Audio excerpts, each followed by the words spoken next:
Welcome to Messy Liberation, the podcast that dives deep into feminism, business, and personal growth. I'm Becky Mollenkamp. And I'm Taina Brown. Get ready for another messy conversation through the eyes of two intersectional feminist coaches. Let's get messy. I think we're both kind of low energy today. Yeah. But, keeping it messy, we're just going to show up as we are and see what happens. I don't know about you, but I find that I keep sort of having these swings where I'm engaged, I'm feeling it. Like I'm turning, like for recently, I felt like I was turning the corner. Depression, the fog is lifting. I'm going back into action mode. And then, I don't know, in the last 24 hours, I'm just finding myself back in this place of why bother? I don't have the energy. I just want to hole up and hide, and I kind of keep vacillating between these two places of feeling in the fight, feeling like, I can't give up. And then just the other extreme of fuck it, I give up. Yeah. I feel that. I think that's a place where a lot of us are lately, in just this endless cycle. It's almost like this rinse and repeat cycle of just feeling energized and motivated and then, being triggered and traumatized and needing to check out for a little bit. So I think the question that I've been grappling with when it comes to that is okay, if I know this is the cycle, then how do I give myself space for the cycle? But also, what can I do to not necessarily be prepared for those low moments, but feel more supported in those low moments, right? And I think that's different for everyone. And I don't know what that looks like, honestly, for me right now. I think we're all still figuring it out, right? Yeah. I saw something on Blue Sky today, I think it was this morning, that just is coming up to me as I think about this, which is something about the Vietnam War and the protests that were happening then and the demand for change. And someone saying it was 7 or 8 years of protesting and marching and of real focused action to get out of that, right? And to change policy. And there's a part of me that's how in the hell do we stay in a fight like this for that long? So that part. But then there's also the other part of me that's I think I could if I knew what I was doing. If I knew there's a march down the street and I know when it's happening and I can go pick up my sign and I can be out there. And I think part of it right now is a little bit of this, I feel like we're in the early stages of figuring all of this out. Mm-hmm. And so there lacks some of that clarity, I think, the feeling of, hey, here's the thing we're doing. Here's when we're doing it. This is what it looks like. And I think that's part of why on my birthday, which was February 28th, that was the national boycott by I don't remember what they called it, but the economic blackout, basically. Yeah. And that day felt really good to me. And I think part of it, besides being my birthday, was because there was an effort that I understood, that I could participate in. I knew what I was doing, how I was doing it, when I was doing it. I knew others were doing it as well. I felt like I was a part of something. Yeah. And I feel like that to me is a bit of what feels lacking for me to stay energized. It's harder to stay energized when you're feeling a bit like you're floundering. And that's had me in this thought of, there's no one coming to save us. We have to save ourselves. But what does that look like? I think the Democrats have made it clear they're not interested in leading the way. They're happy to sit back, not cause any, ruffle any feathers, not do anything that might cost them corporate donations. They're just going to sit back and kind of let others lead. And there are people starting to try and do that. That economic boycott was a great example of it, but I feel like I'm waiting for more of that. Yeah. I feel like that's part of what's happening with me right now is I'm just kind of waiting for that call to action. And yes, I suppose I could be the one to create it, but the truth is I can't. I can, but I can't. I don't have the platform necessary to lead a charge like that. There are things I can do locally, and I try to do those things. I'm reaching out to my politicians and I'm participating in the things that come up. I'm thinking about the ways I run my business and the way I run my household. But truth be told, to lead what we need right now, to be the leader we need in this moment, it needs to be people who already have organizations created. They have systems in place, right? Or have a very large platform. And I'm neither of those things. And so I guess I'm just kind of waiting for those folks to tell me what to do. Yeah. I mean, I agree. I agree. Democrats are not doing what I think they could be doing. I think they're doing something, but I don't think it's enough. It feels really performative. And I also agree that like they're they're not gonna save us. I don't I don't think if this election had turned out in the best case scenario, we should still have been relying on politicians to save us anyway, right? I think this is the tension that a lot of people are in right now, is that we're so used to other people telling us this is the plan, this is the action, that and now we have to like figure it out for ourselves, and we're not used to doing that. And so that's creating this skills gap basically on how to save ourselves, on how to proceed through this kind of crisis situation. And so I remember I was on a call. I don't remember if I shared this with you before, but I was on a call that who was on that call? I don't remember. It was like 3 or 4 different people. Um, Naomi Klein was on the call, and a few others. This was a few weeks ago, and it was all about like, it was titled like, it was basically themed around like the global impact of like what's happening in the US right now, like trying to think of things from like a global perspective. And there were a lot of people on that call. It was streamed on YouTube, and there were, on YouTube, you can see like the chat where people were chatting and, asking questions and sharing thoughts and stuff. And there were like a handful of like 4 or 5 people who like every couple minutes, this was a 90-minute call, by the way, every like 2 to 3 minutes, they were like, okay, enough talk. What should we do? What should we do? What should we do?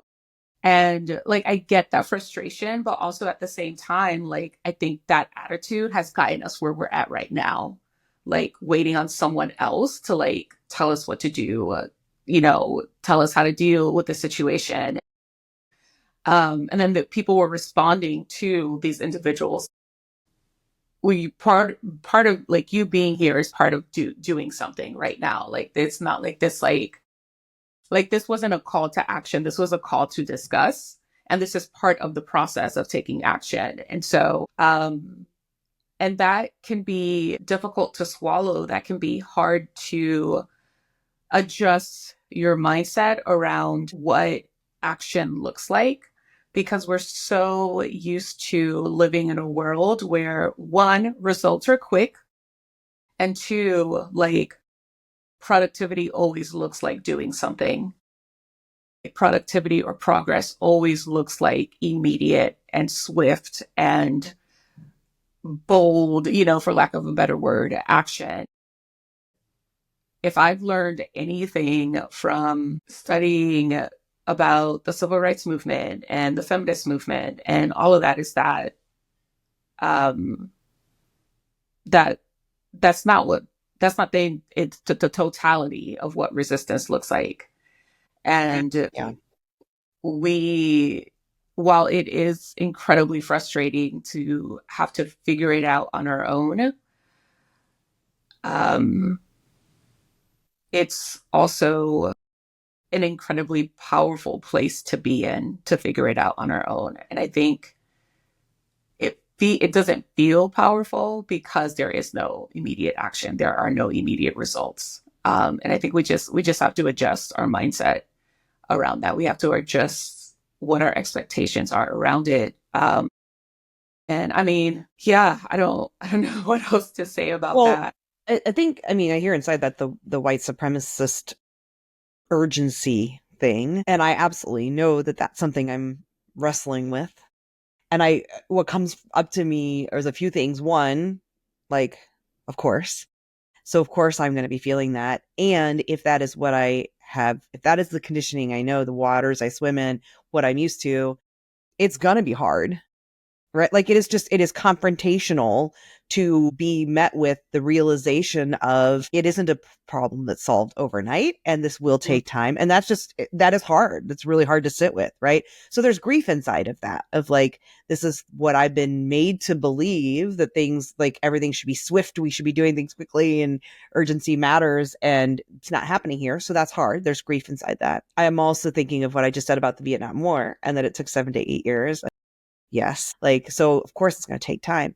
But then I think the other part of it is we're up against, or what's happening all feels so swift, right? Like there is just every day you're inundated with like 10 more horrifying things. Where if we weren't living an upside down world, any one of those things 20 years ago would have been nonstop news, would have been the end of a presidency, would have been, like worldwide gasps at what's happening. And they're just the onslaught of it so quickly.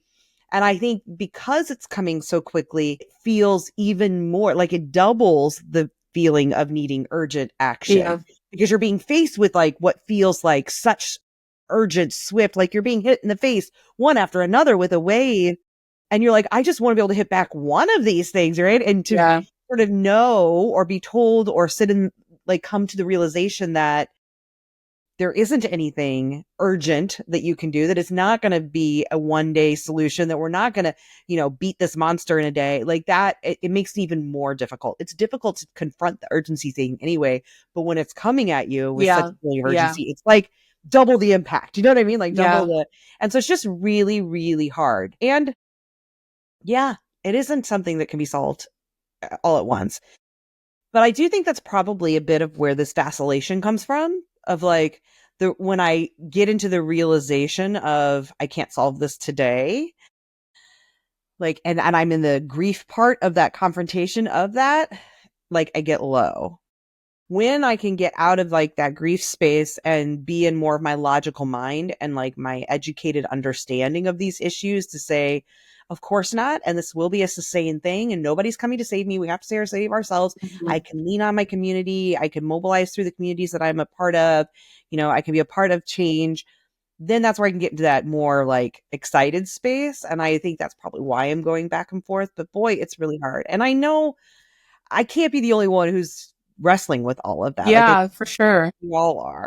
Yeah, definitely. Definitely. I think even for seasoned organizers and activists, I think it's still a challenge, right? It's just, how much of a challenge it is at the individual level. But I think it's still a challenge for everyone because like you said, it's like so much is being thrown at us every single day. And one thing that I've been encouraging people to do, I hosted a session a few weeks ago called Kitchen Table Talk. And I have a few others of those coming up on different topics. But like the first one that we did was on, okay, how do you deal with the barrage of information that's being thrown at you? Well, you have to really narrow your focus, right? And what that looks like is going to be a little bit different for everyone because you basically have to decide. We're at the point where we have to decide, okay, which of the issues do I want to prioritize in terms of researching information, fighting against? And the process that I took people through was like, okay, pick 4 to 5 issues that you really want to focus on because there's probably like 200 things, right, to choose from at this point. And those can look like issues that directly affect you, issues that directly affect your community. There's probably some overlap there between issues that affect you and your community at some point. And then once you've narrowed it down to 4 or 5, okay, now narrow it down to 2. Absolutely no more than 2. And once you narrow it down to 2, then you decide, okay, how am I going to engage with these issues, right? Everything else, like don't worry about consuming information about everything else because someone in your community is consuming that information for you, right? Someone in your community is doing that work. So curate your algorithm to support that. Curate how you consume information to support yourself in focusing on just those 2 issues. Because I think if we try to consume all the information and then just fight against two issues, it's not going to feel like enough because we are taking in so much. But if you get, and this takes discipline, like I have not, like, for lack of a better term, perfected this model for myself. Like, I'm still consuming a lot more information than I would like to about what's happening. But I think practicing narrowing our focus and trusting that other people in our community are doing the same thing, right? With issues that we may not be prioritizing at this moment is how we survive this in terms of the amount of information that's being thrown at us, right? And you can always reprioritize what issues you want. Like, this isn't something that's like set in stone. It's not something that that you're like committed to forever, but it's like, okay, right now, what are the two things that feel most urgent to me, that feel most important to me? So that way you reclaim some of that energy back so that you do have it's kind of like building a scaffold for those low moments, right? Because whether you focus on 2 issues or 18 issues, those low moments are going to come because that's just the nature of the world that we're living in right now. But by narrowing your focus, you can kind of build like a scaffold to just like help yourself ease in and out of those low moments. And so that's something that I've been trying to practice for the past several weeks to just better manage my own energy. I mean, we're in several different communities together outside of this podcast. And if I feel like one of those communities starts to get like, not out of control, but just like where people are just like sharing a lot, I'm just like, okay, I'm not checking into that community for a couple days because I need to like protect my energy. And it's not that I don't care about those people or I'm like completely, it's not about canceling. It's about just taking a break, you know? Yeah, we all have to protect our energy for sure right now. That's important. Something I think about too in those moments is Mr. Rogers and the idea of look for the helpers and who are the people that are like that difference between the people who are really helpful and helping in the moment versus those that are not helpful Yeah. to you or helping the situation. And so I try to turn to organizations like Indivisible and Working Families Party. Those are both organizations that are right now mobilizing and trying to do things. They're educating, which is important, but also thinking about action. And since that's something that makes me feel better, I find it's helpful for me to look at those organizations and see what they have going on. And then I also just try to look at I'm very disillusioned by the Democrats' response to things, but then I also can look to individuals who Mm. are doing things. I'm trying to focus there versus on like the overarching issue of it not being Yeah. enough and just saying who are the people who are doing things. And I mean, last night when we're recording this was the whatever, not State of the Union, but State of the Union. And, Representative Al Green from Texas showed what it looks like to stand Mm. up to the monster, right? To what action can look like. And that in that moment, it was simple and not simple. It was not allowing lies to be told without there being, someone saying that's not okay. This is not true. Mhm. This is not Mhm. okay. Even to the point of saying, I will say that until you remove me from this space, and others who left, like Jasmine Crockett and Maxwell Frost. And, AOC didn't leave, but, she's somebody else who's been showing up. Like there are those folks that are trying to show what it can look like to use your voice. And so I also try to Mhm. look at those folks to remember. And, something I was talking about with a client yesterday and that I posted on LinkedIn is about work as activism.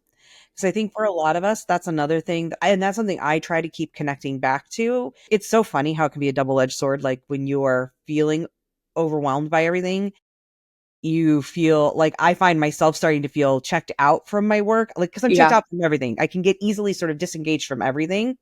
And it's helpful for me to try to remember that my work is part of my activism because I see it that way. I see that the work I'm doing with business owners to say, I'm going to reject, even in the best of times, right? Even before all of this, or, hopefully in the future, to still continue to challenge what are the ways that in my business I can reject all of the capitalist conditioning. But even more so now when I think it's so critical. I don't want to get so disillusioned that I that I disengage from my work because I think of my work as my activism. Yeah. And I honestly think that all of us can think of our work as our activism because there is no separating political from personal and professional ever. But right Mm-hmm. now, like with this barrage of stuff that's coming at us, so much of it is directly affecting people's work. And so continuing to show up and to like do your work, do it with pride, challenge what's being thrown at you, that is activism. And I have to remind myself of that. Yeah. Yeah. I 100% agree. I think no matter what your job is, like showing up and doing your job and all these things that feel mundane are part of how we resist right now. I think getting so caught up in the drama, um, and we talked about this before, like how giving up or just feeling stuck and then staying stuck is in some ways obeying in advance, right? It's We like, talked about that with Dr. Salazar as yeah, well, Cabrera yeah, Salazar, about that. Yeah, it yeah, is obeying in yeah, advance. yeah. So just like go to work, have your date nights, go grocery shopping, right? It might look a little different than before, right? You might not be able to get eggs, I would say, especially on grocery time. shopping as the tariffs are in effect and prices are going to go way up. But yes, Yeah, yeah, but work on your garden, like, I was paint just going your to say that. faucet, like do the things that you plan to do, right? They might look a little bit different. It might take a little bit longer. You might have to tweak your plans a little bit, but still do the things that you plan to do because that is your human right to choose how you live your life. And the more that we give that right away by staying in fear, by staying in panic mode and saying, oh, I'm not going to do anything until I know more or until the dust settles or whatever. Like you're giving your power away in that moment. Like I saw something on TikTok a few days ago where she was talking specifically about the movie I'm Still Here, which was nominated for several Academy Awards. And it's about, I think it's about the fascist rise in Brazil. But she was like, oh, you think people weren't having dinner parties during authoritarianism? You think people weren't going to school? You think people weren't like just living their life? And like, sure, there is a certain level of privilege that comes into play into this kind of conversation in terms of, when you think about like dinner parties or date nights or things like that. But I think whatever your mundane, normal existence looks like for you, keep living that out. Whether it's dinner parties or whether it's gardening or whether it's cleaning your fucking toilet, like just do it. Do it. Especially if That's that's the part of, stuff that allows you then to have the energy to engage with continuing to fight for and help those who have less privilege to be able to do those things, right? I mean, I think that's an important part of it. It's one thing if you're, the billionaire class who's only doing those things and not thinking about anyone else. But I yeah. think if those are the things that then allow you to have the energy, the capacity to be able to engage in continuing to fight over a sustained fight. Because I think, yeah, going back to that idea of maybe that's part of what brought me down without me realizing it is this idea of the Vietnam War and how many years it was and same, civil rights. And that's continuing. Like that Yeah. really has never ended, Yeah. right? And that can be overwhelming, but I think it can also feel like in some ways it's good to think about, okay, if it is sustained, then I have to continue to function. I have to find ways to find some joy, to find energy, because there's no way I can engage for that long if I don't. And so Yeah. it's one thing if this were a 5-day battle, right? Well, okay, then I can give up on all the other things and just focus on that. And I think that's part of what my brain's trying to get to is like, okay, where's the thing I do to battle really hard for 5 days because of that urgency thing and change this? Mm-hmm. But it's not that. And so I have to disengage from that sort of thinking and shift into if it is sustained, then how do I care for myself while engaging? Mm-hmm. And I think maybe that's part of it is there's that guilt piece that comes up when you're like going out for a dinner, because I think I've had this conversation with so many people where there's this like, it's a surreal feeling the world's falling apart and here we are having a coffee chat, or here I am going to dinner, or, whatever the things are. And it doesn't feel right. So that we need to be able to remind each other, no, this is part of it too. We have to do this or we won't be Yeah. able to stay with it. It's a good Yeah. reminder. Yeah. Yeah. I agree. Yeah. So, I mean, on that note, like, what are some things, and I'm asking myself this has bored me thinking out loud, right? Not necessarily directed at you specifically, but like, what are some mundane activities that like, or what's normal, like, for you that is part of the way that we just take our power back, we continue to just have agency over just the everyday minutia of decision making that we have to do. Well, one thing that comes to mind for me right now, and I think it's just because, financially I have concerns. I think a lot of us do about Yeah. what's going on. Yeah, I for mean, sure. we talking about the price of eggs and everything else. And so I think part of it is like selling, doing the things that you're supposed to do when you run a business, creating an offer, putting that offer out there without guilt, like believing in what you're selling and thinking it will help people. Because I think that can get hard for me in these moments because I feel guilty about asking people to spend money. I feel I even, it's that obeying in advance of like, well, no one will buy this. And you're shutting myself down before I even start believing these worst case scenarios without giving other people the opportunity to tell me whether or not they need that thing. Mhm. I think they have the money for that thing. And also the piece of it just feels weird to be talking about X, Y, or Z when the world's falling apart. And yet not all of my offers have to address directly the world falling apart because people still have other stuff going on in their lives. I'm still coaching people through finding new jobs. It's related to what's going on, but it's not the only thing. But also, Yeah. even just people wanting to develop new habits that, again, even as I say that, I think all these things in some ways do, because my work is my activism, do go back to that. So I think, again, thinking out loud, part of it is allowing myself to think that through and then I think those things help me feel better about an offer because it addresses some of those concerns I have of, oh, who needs this right now? There's bigger things going on. And to remember that even these small things are a part of the big thing in their own Yeah. way. And so it's okay. So I don't know. For me, I think just conducting business and thinking of it as business as usual, I think is the problem. And allowing myself to realize it's not business as usual. And that's okay. And I Hmm. can still continue to do business. Hmm. Yeah. Yeah. That's a good one. That's a good one. Yeah. Um, I have to keep reminding myself of that too, that like not everybody needs coaching right now, right?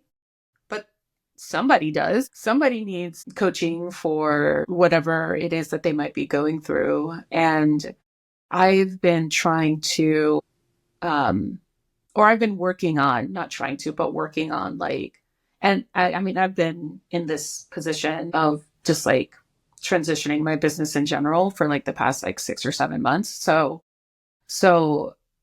I haven't been doing a lot of selling because I've been doing a lot of back end like work on figuring out what that looks like for me to just streamline the work that I do so that I can manage my energy better. But one of the things that I felt really strongly about doing is like hosting those kitchen table talks where we focus on a very specific way to take action every time we come together. And I think I felt really strongly about it because I think as a coach, I think people who are in service-based businesses like ours, people look to us sometimes for direction, right? And so there's that component of it. And not saying that I have all the answers because I absolutely do not. Like I'm still trying to figure out a lot of this shit myself. But also like I feel like part of my role in, resisting and activism is like holding space for people to figure out what their role is.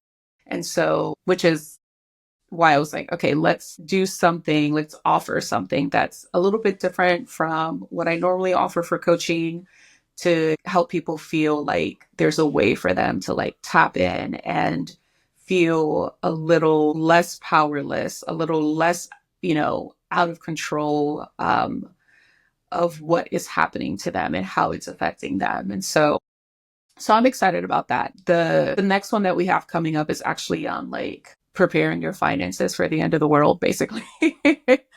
So I actually have, I'm not a financial person at all. Like, do not ever ask me to look at your finances because I will fuck it up. But I have someone else coming in who's a financial coach to do that. And I think obviously, if you're listening, I would love for you to be a part of that. And we did not plan this out to be like plugs for what we're offering right now. But what I want to share is that my excitement over this is that it's created an opportunity for other people, yes, to tap in and figure out how to take their power back, but it's also letting me really operate in a way that is so aligned with my values because I'm having to collaborate with my own community to offer some of these spaces. So being able to collaborate with a financial coach, right, who I'm connected with, have been connected with for a while, and helping to like not shine a spotlight. Sorry, y'all, if you're listening, I have really bad brain fog today. That's why it probably sounds like I'm all over the place. But just like lift her work up or their work up and be in a space that's really um collaborative. I can't think of another word besides collaborative right now, but, which is really aligned with my values. All That's that a to say. valid word. Collaborative is good. It's funny you're talking about the financial piece because tomorrow it'll be after we record this. I'm doing a workshop with Meg Wheeler of the Equitable Money Project for a program we're launching around finance as well. It's about debt pay down. And there was this part of me too that was thinking, it's the end of the world. Why bother paying down your debt? Right. That stuff gets in my head as I think about promoting this offer. And then I think, no, we still have to do the things that help because paying down your debt is one piece of helping to feel more empowered, right? Because when you are no longer beholden to others, there is power that comes in that. And Yeah. that continues to be true, even with all of this stuff that's happening around the change in leadership. There is freedom that comes from no longer owing others and being able to have your money become the resource that's only for you that you can use to protect yourself and those you love. And I do think that continues to be important. And I have to keep reminding myself of that as I go about promoting this offer. We can throw the links to both of our things. Then the live workshop we're doing is after this recording, but the actual program is something that's for sale all the time. We're just doing a live workshop every once in a while to promote it.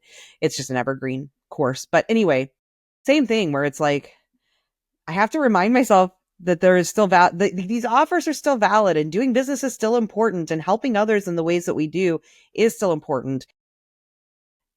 Like you doing things collaboratively and being able to work with others, you and I doing these things and the other things that we're talking about doing together. Yeah. Meg and I working on this project together, Faith and I doing Feminist Founders together, like that community collective way of thinking is just so important to me. And speaking of collective thinking, it just reminds me that last night my kid asked me, what are taxes? Yeah. One of his friends was talking about taxes, and I think it's probably hearing his parents talking about paying taxes right now. So I told him what taxes were, and I said, it's the money that we all spend collectively. We all pool our money together so that we can have things like roads and fire departments and schools. And he was kind of like, okay. And then I said, no, buddy, there's more I want to tell you, and I want you to listen to this. And I said, it's important for you to remember that we are part of a collective and that we care for each other. And they said, that's part of the problem that's going on right now with Donald Trump and other people like that. They want everything to be their own, right? They don't care about others. They look at everything very much like, how much money can I have? And I don't care if it means no one else has money. And he immediately thought of Elon Musk without me mentioning him. And I was like, exactly, right? They're worried about how much money can they have instead of helping everyone else. And it's really important. I want you to think about, like, we want to make sure everyone has enough. And I just think those kinds of conversations are really important. And those, you know what? Those are the mundane ways. I'm so glad this came up. Thank you, Tanya, because I need this as well. I feel like I almost want to cry about it because that is that reminder to me. That is my activism too. And that matters. Those Yeah. conversations, all of us who are parents, but not just parents, the conversations you're having with your friends, with your family, with others who maybe have slightly different views, whatever it looks like, those moments where we are reminding each other of who we are and why this Yeah. like, our shared values and the world we want to create. That is activism. And that Yeah. really matters because it is also as easy as it is for me to fall into a bit of despair. It could be just as easy to say, well, I can't change anything. Why bother? Can't beat them. Might as well join them. Yeah. And I see that happens, right? Where people start to give up and then just say, well, if I can't change it, I might as well try to get mine. Yeah. And then that doesn't help anything. And it's important for us to remember, like, anything that allows you, these wonderful conversations we have, anything that allows you to get checked back into your values so you don't lose sight of that, even when it's really hard, or most especially when it's really hard. Yeah. That is also activism. And that shit counts. And I got to Yeah. remember that. So Yeah. I'm glad that I'm feeling good that I'm ending up here because I need this reminder to not, because I was feeling I really was coming into this feeling the weight of like, I just want to also, I think I have some seasonal affective disorder. It's windy and gray and Yeah. snowy and rainy outside. So there's part of me that today was just like, you know what? I'm just going to curl up. I only have this call with Taina. I'm just that I'm going to curl up in a ball and like watch TV and check out. But this kind of has me re-energized to think like, no, I am doing things and there are things I can do. And I don't want to lose sight of that. And I do want to Yeah. stay engaged. Thank you for that. Yeah, you're welcome. I need this reminder every day, because I also have seasonal affective disorder. You know, I've I've been depressed, PTSD, like all of it for years. Like just clinical depression, not just, I'm not just talking about like being like feeling sad, but, and so taking my meds every day is resistant. Yes. Like, I'm drinking enough water, right? Like combing my hair, brushing my teeth, like sometimes those small acts that for someone who is chronically ill feels like a big energy suck, but doing them is really important. And I get it. And sometimes you can't, sometimes you just can't when you have chronic illness. But one book that I really want to highlight that has helped me with like just like the mundaneness and like figuring out how to like make my life work for me is How to Keep House While Drowning by Casey. I forgot her last name, but she runs the accounts Struggle Care on TikTok and Instagram. Davis. Casey I Davis. Yeah. love Casey Davis. Yes. Yeah.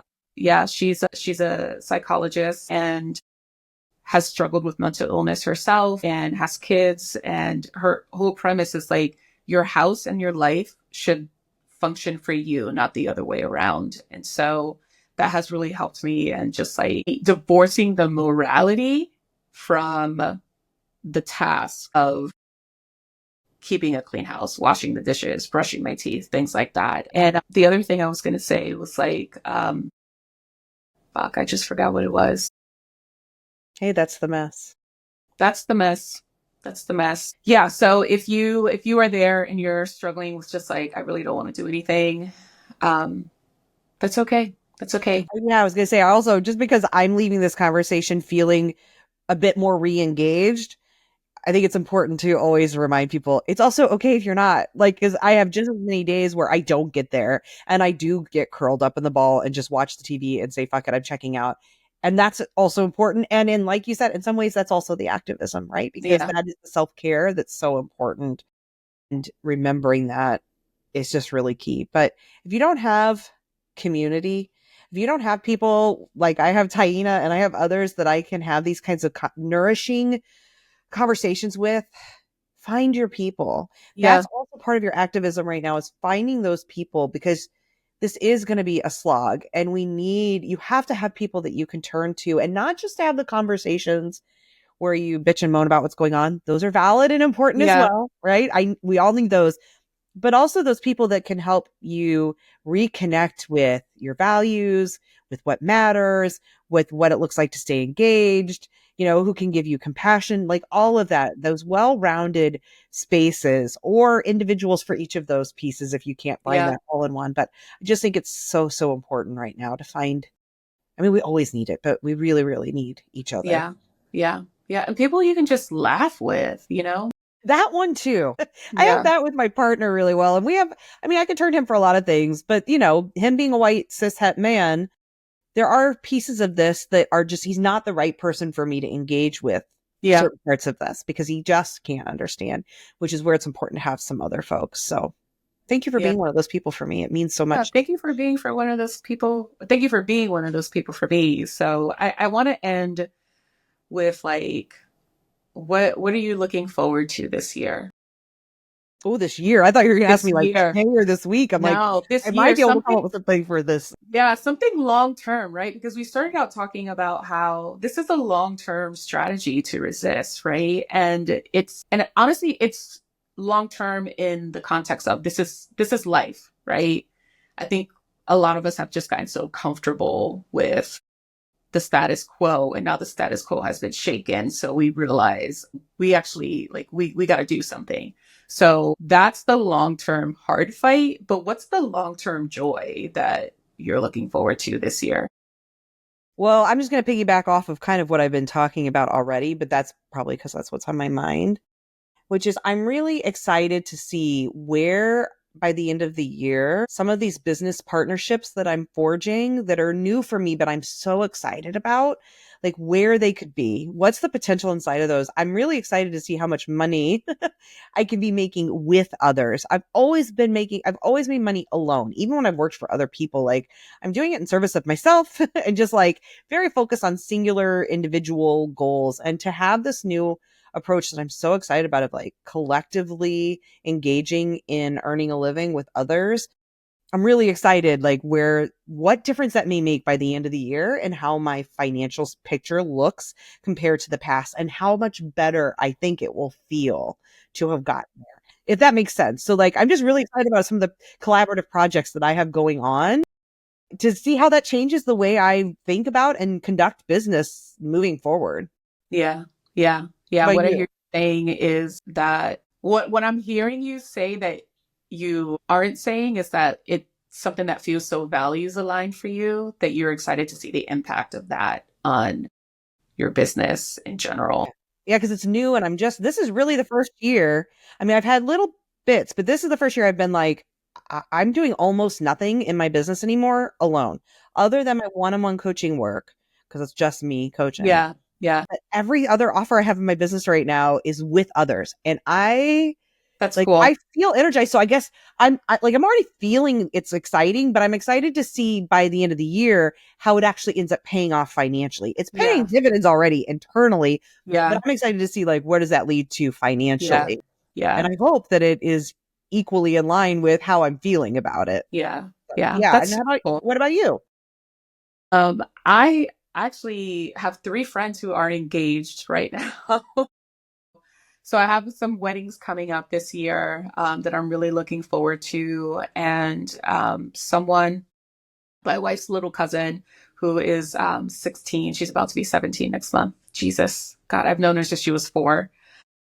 But we're really close to her. And she is in this program that they help like match her to a college and stuff. And so even though she lives on the West Coast, she's going to be on the East Coast doing college visits in a couple months. And so I'm excited to be able to, since we're on the East Coast, to connect with her and see her in person because we haven't seen her in a few years. So weddings and kids who used to be children growing up and going to college. That's making me feel really sentimental all of a sudden. As they say, they grow up fast. And as a parent, I know the truth of the days are long and the years are short. And so I feel that's lovely. I hope 2025 ends up being like, I hope we can all find our joy and we keep remembering to find our joy amongst everything else. So thank you for helping me do that. I appreciate it. Always. It will be back in your ear holes next week. Maybe something lighter. We'll see. Yes. Bye-bye. Thanks for listening to Messy Liberation. Will you please take a moment to subscribe, rate, and review wherever you listen? I know people say that all the time. And if you're like me, often you just go on to the next podcast. But truly, taking that moment to do that will really help us reach a wider audience. Thank you so much for your support and for listening today. Until next time.